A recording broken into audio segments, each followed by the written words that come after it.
Dave, I know you've been at this a long time, but through the first couple nights of watching some of the playoff action, were you surprised at all at the level of physicality in some of the series and the openness in the officiating and the fact that they didn't sit there and make a lot of ticky-tack calls? No, I think that's playoff hockey. You got to expect intensity. Every check is finished. It's playoff hockey. It's fun to watch, fun to be involved in. So that's where it's at. And everybody knows. And once the playoffs start, I think the referees, they want to let the players, dictate the outcome of the game to a point. So it's been really good hockey, enjoyable to watch, and very competitive. So on that note, knowing what you know about how the game changes a bit, did that play a factor at all in inserting Cassian and it looks like Cuckoo into the lineup? Well, both those guys are big guys. They've had a history of playing well in the playoffs, so you like what they can do in there. Cassian's come a long way here in the last week or 10 days. I didn't expect him to be ready, but he's at 100%, and he's a big, strong guy with speed. He plays a playoff style, so that's good. To have him back in our lineup, Cuckoo's got good playoff experience, big guy, strong in front of the net. So it's we're expecting competitive games, and you need competitive people in there. Ryan Shog, TSN. Dave, when you look at the growth in your team over the last 10 months or so, in all the different areas you feel you've made improvements, what do you think will help you the most in the postseason here of all the ways that your group's grown? Well, I think you just continue to grow as a group. There's a lot of different things that you look at in structure and how you play and people's roles. I mean, all of those kind of build up all the way. So we talk about all the time, you got to earn the right to be a playoff team, and you do that by playing well and doing things right enough where you push your head yourself ahead in the standings. So as you go through that, you learn. Your team learns about itself. You learn what works, what doesn't work, and you hope all those things help you grow. So I wouldn't say there's any one thing. The experience and bonding of our group is as you go along is a good thing, but the experience of some things done well, some things you got to correct, continue to push your group ahead, and hopefully teaches you how to win. And this is the time, all that teaching that's gone into place, this is where it becomes a factor. Derek Van Diest, Post Media.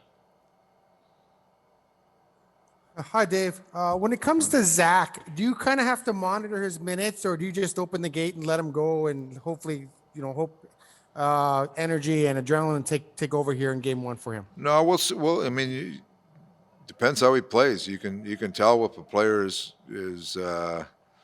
getting tired, but he's full go. 2 days in practice here, he's been full speed, all time. So I'm not going into it think that I'm going to monitor him at all. He's going to play at the level he needs to play at, and we'll just see how the game goes.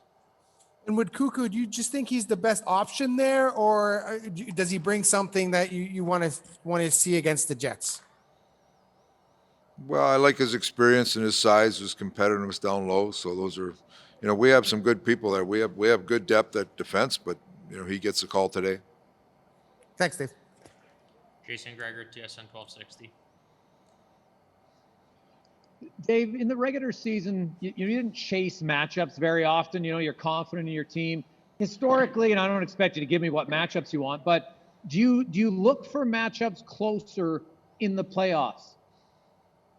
Yeah, you look at all things. You take everything into evaluation, but you're, sometimes the way you guys look at matchups and the way coaches look at matchups sometimes can be different. And there's rhythm of the game, there's situational stuff, there's a lot of factors that come into it. Tyson Barrie said earlier, he goes, he's never really seen a team make major adjustments, from what they played in the regular season, maybe a small little tweak here or there.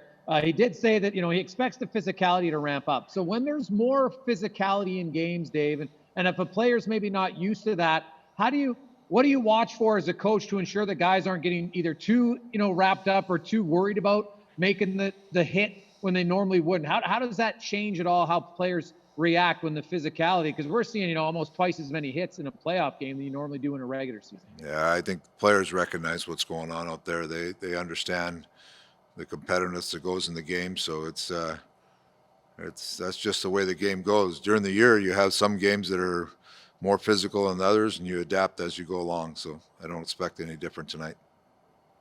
Jim Matheson, Post Media. Dave, the players in a playoff can get their energy going and bang somebody. How nervous do coaches get when they're coaching in the playoffs? It's a fun time of year. No time to be nervous. You get engaged in the game. It's the intensity wraps up. Everything just it's kind of magnified, and that's the fun part of the game. That's coaches thrive on that kind of stuff because it's you get your team hopefully playing at the top level it can, and you're engaged in the game. That's what we all play for.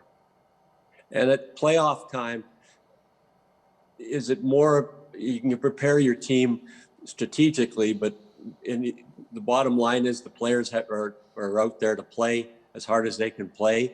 It is different than regular season. I mean, if they're not prepared to play in the playoffs, all the strategic stuff probably doesn't matter.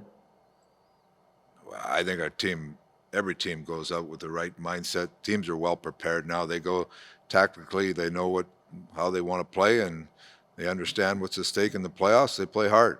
And that's normal for every team. Thank you.